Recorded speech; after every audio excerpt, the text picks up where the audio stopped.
All right, man. Shakur Stevenson got the victory over William Zepeda. Um, Nigga asked me. I'm gonna start off. I was not impressed. He got hurt. Zepeda got tired. In the beginning, the way he was pacing himself, I believe they knew that Zepeda would get tired. But to me, in the first 4 or 5 rounds, like Zepeda won them rounds easy. But then you got to understand too, I'm watching it without the commentators. So you have to understand that I'm not listening to no sound. In about first 4 or 5 rounds, it just looked like, without the sound, it looked like Zepeda was winning. Now, Shakur, his reflexes, his counter punching, you know what I'm saying, his body work, but for every one shot that he would land, Zepeda would throw about 4 or 5 shots. At least 2 or 3 of those was landing, and most of Shakur Stevenson's shots didn't have no stank on them. So that's the one thing that probably worries you the most, is that he didn't really hurt this man. The man, for the most part, the guy just didn't know how to pace himself. That's the only issue. He just didn't have the conditioning. He didn't know how to pace himself. I like the fact that Zepeda brought a jab to the table. His balance was a little bit better for this fight. He threw a jab. I like to see him throw, a couple more straight punches. But for the most part, I thought he fought a good fight. I don't think like Shakur Stevenson really won the fight based on him outskilling him. The nigga just got tired. Zepeda just got tired. You know what I'm saying? So I never seen a point in that fight where he really seriously hurt Zepeda. He never backed him up. Like, people acting like this was a great performance. Wasn't nothing great about it. What made it phenomenal is he didn't look boring. That was because of the opponent. Had that opponent been able to punch, he would have been in a lot of trouble. It wouldn't have been as good fight. And crazy, they got this fight 118, 110, 118, 110, 119. I didn't see that fight that way. Maybe I was tripping last night. But I didn't see that fight that wide.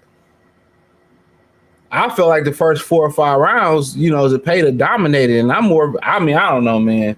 I just didn't see it that way. I didn't see him dominating. That basically, man, 8 rounds to 4. That was like what, 8 rounds to 4. So basically, they saying after the first 4 rounds, 5 rounds, he didn't win nothing. I don't know. I don't know what to say in boxing no more. I didn't feel like he dogged him like that, but he did slow down. He did start to take over, but I didn't see it as no special performance. It was special because he wasn't born. I didn't see a special performance. He didn't hurt the guy. Like, he better not move up and wait, because he don't have no firepower. He don't have no firepower. He can't punch. He don't got a chin. I didn't see it as no special. And then again, I didn't rate Zepeda too highly neither. This is the same guy who struggled with Tevin Farmer. So I didn't rate it. I didn't rate it as no high performance. People talking, oh, he looked like Mayweather versus who? A C-level fighter. Let's keep it real. Zepeda ain't no B-level, A-level fighter. He's a C-level fighter, and I mean on the lower scale of C-level. So I didn't see it as no coming out party. And I said it before, like, he chasing William Zepeda like he chasing Canelo. And people say, oh, he could beat Tank Davis. I mean, y'all be comparing guys like William Zepeda to Tank Davis, which is crazy to me. It's 2 different caliber of fighters, and I'm not the biggest Tank fan at all neither. It's 2 different caliber of fighters. But it didn't surprise me. He was supposed to beat him. He was the champ. He was supposed to win the fight. Am I wrong? He was supposed to win the fight. Wasn't nothing impressive about that shit he did. He did what he was supposed to do.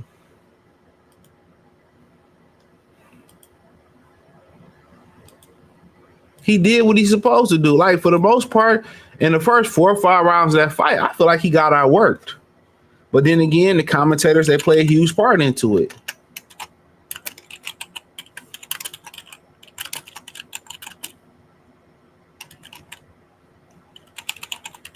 That's what I'm looking at it like. But then again, like I said, I didn't watch it with the sound on. So it is what it is. I didn't see anything like, oh my God. But then again, he wasn't in there with the opponent like that. Like Zepeda is not a great fighter. He's an average lightweight fighter of the world. But you know, he threw punches. He moved his hands last night. He got hurt a little bit with a power jab. No, he was fast. His reflexes was good. His body work was good last night. But he was getting worked. He was getting outworked in that fight. You know, Zepeda bought a jab. He brought his weight a little bit more to the center of gravity. But like I said, people praising him for this fight. Praising him for what? You did what you were supposed to do. This ain't no pound for pound performance, bro. Of course, you fighting a guy that threw a lot of punches. Of course, you supposed to return fire. Of course, you're gonna have to move your hands. But you couldn't even hurt a guy that was in there tired. So imagine if he fights somebody that can punch. You know, I think Kid Austin can get him. Honestly, I think Kid Austin can beat him because he don't have no power to keep nobody, and his defense ain't that good neither.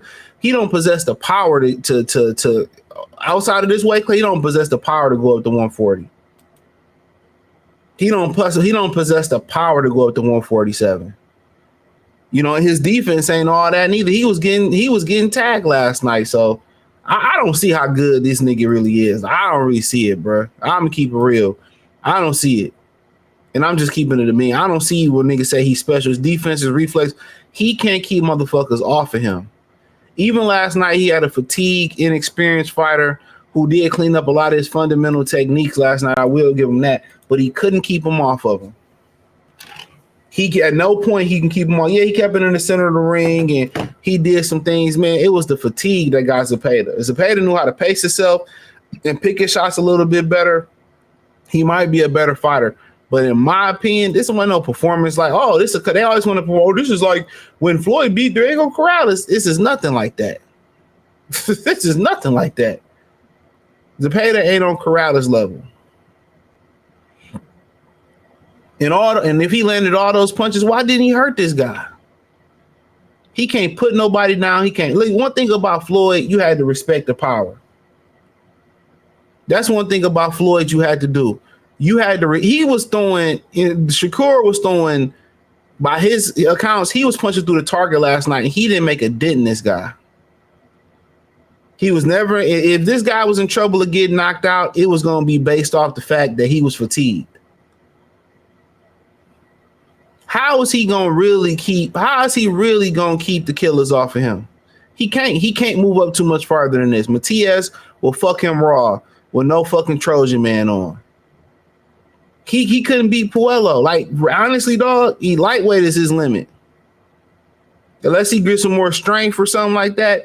Like this, like I just don't like as good as they say he is defensively. Like you see the reflexes, you see the I don't get it. They talking about you know what they got to say now. Who the fuck did he beat? Because he threw punches, he had no other choice but to throw punches versus his opponent. He had no other choice but to throw punches. So what are we sitting around here celebrating? Him doing what he was supposed to do versus Zepeda. Had he not threw punches, he would have lost that fight. Now, this established him as the best lightweight in the world. I don't think that's hard to be right now. Does this make me say, oh, he can beat Tank Davis? No. No. You know, I'm just saying, I don't make me think he could beat Tank Davis. But looking at it, I don't really see where people going out here saying this was like a generational performance or this is this performance was cool. I mean, it was all right. It was an exciting fight because of Zepeda. But as far as me saying he on the pound for pound list versus C-level fighter, a C- fighter, no. No. And then it's hard, you know, you go through the division and say, oh, you know, who he had to beat. I mean, he can't get Tank in the ring. He refused to get in the ring. Abdullah Mason, too young. Schofield, you know, you ain't gonna get no credit for Schofield. Andy Cruz, he ain't gonna get no credit because he only got a couple fights. So in reality, it really nothing that he can do in his division that's within his power to, you know, really be pound for pound. And if he move up, I mean, you know, can he keep those guys off of him while he move up? I mean, that's up to him. I don't think he possessed the strength nor power to keep a guy out. I pay Andy Hirooka to knock him out. He can't take a punch. Now, y'all be talking about niggas is chinny. He can't take a punch. He cannot take a punch. That's what chinny look like. When you get hurt like that with a jab, that's what chinny look like. I would take Andy Hiroka to beat Shakur Stevenson if he moved up to 140. Now, he beat guys like Barboza. He beat guys like Isaac Cruz, Sandor Martin. He beat guys like that. But when you start getting into guys that's a little bit more rugged, like a Liam Paro, like a Gary Anton Russell, like a Fiamo Lopez, I think he'll beat T.O. Let me rephrase that. Like Matias will fuck him raw. I think Puello will beat him. But honestly, I wasn't impressed by that performance. Y'all niggas going around, oh my God, it's the greatest thing I ever seen in my life. Did you see what he did? Like, what did he do? What did he do? What did he do that was so fucking special? He did what he's supposed to do versus a average fighter. He did what he's supposed to do versus an average fighter. Okay, whip the fucking dude. Y'all like he went in there and he disarmed a Teofimo Lopez, a Devin Haney, a Gervonta Davis. Oh, look what he did. And oh my God, you know, what does the haters got to say? Nothing, nigga. That wasn't to me, that was no 118, 110 fight. But then again, it is what it is. He getting credit for doing what he's supposed to do by moving his hands. That's what the fuck you paid to do by move your fucking hands. He got credit because he didn't fight like a pussy. And guess what? If you think this is going to be the nuance, the new him, no, he's still going to continue to fight like a pussy. I don't see special when I see Shakur Stevenson as a fighter. He's a great defensive fighter so far versus the opponents that he fight. But we seen yesterday when some people throw punches, you see what happened. He got clipped a lot of that fight. And he didn't even move up in caliber of opponent, in my opinion. So imagine if he fight an Andy Cruz or, you know, he steps up versus, you know, a Gervonta Davis, or he goes up. This is his limit. 135 is his limit. I'll tell you that right now. Verse 40, yeah, he could beat a Shakur, you know, he can beat, you know, something, but he fight guys like Andy Hiroka, he fight guys like, you know, Gary Anton Russell, they will fuck him raw with no lube.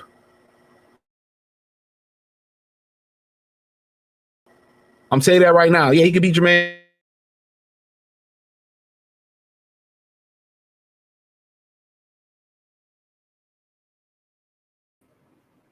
Now he might get in the gym, get a little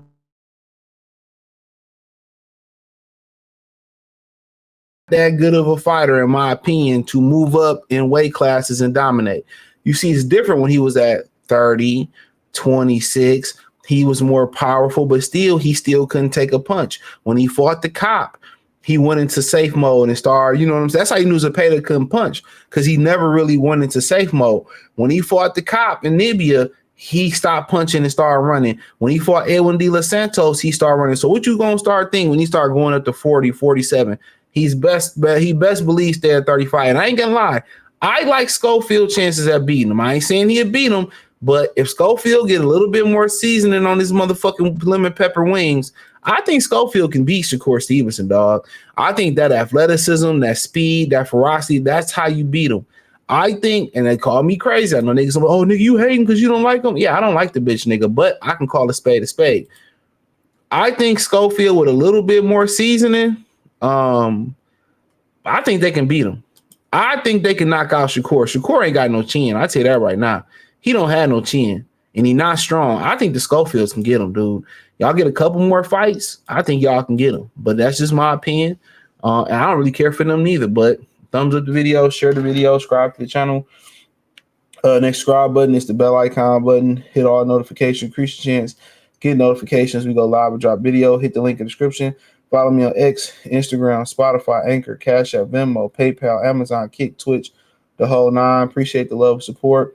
Let me know what you girls and guys think in the comment section. Check out the Fight Reaction playlist. Other than that, shout out to Vinny Ochoa for the donation yesterday. I seen it. Appreciate you. Peace.